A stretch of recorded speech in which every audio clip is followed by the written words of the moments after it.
Every great city has its river. You look at New York, you have the Hudson. You look at London, you have the Thames. You look at Shanghai, you have the Huangpu. And when you look at Singapore, the Singapore River stands out as a very rich heritage site.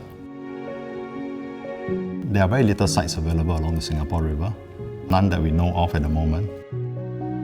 It is just at the fringe of the CBD, next to a river promenade, that you can have a very nice community life and yet have the ability to retreat back within your own development. I would say it's one of the most prime sites that one can find.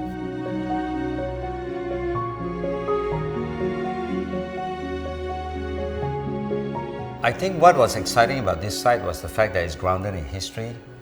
As we know, the Singapore River is the beginning where the pioneers landed. This is also the beginning where Singapore flourished as a trading port.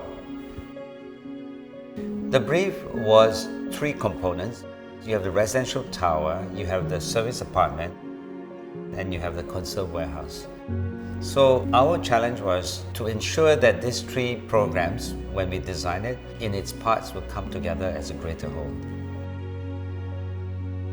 While you solve the requirements of each block, the greater importance is really the spaces that hold those 3 components together. My intuition was to come into a plaza of sorts. That is the area of arrival that you can sense the river and also the 3 different components.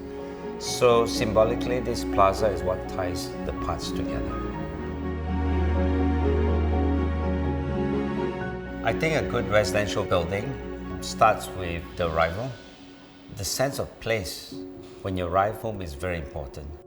In this project, our arrival is elevated to the 2nd story, and all the units are lifted up. So when you arrive in the lobby to get to your house, you have unimpeded views towards the river.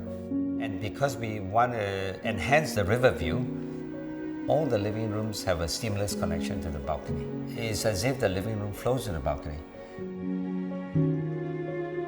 The facade of this particular project is a direct expression of what's behind it. Rather than leave them as a series of balconies, we created an order by imposing a very clear grid over the balcony. Structural order combined with well-proportioned spaces can give you a very tranquil environment. When you are given a site next to a river, I think your consideration has to be the whole precinct. When we start designing, we need to look at the whole urban design and need to understand that it's not just the towers that's important, but also enhancing the whole area and the whole neighborhood. Within our development, we will also be creating an 80-room service apartment. They will have concierge services, they have an F&B, and they will have a specialty grocer that is within the overall precinct that we are creating. We also want to create a development that can give our residents the ability to engage in the life of the river, and yet have a quiet place to retreat to, an oasis.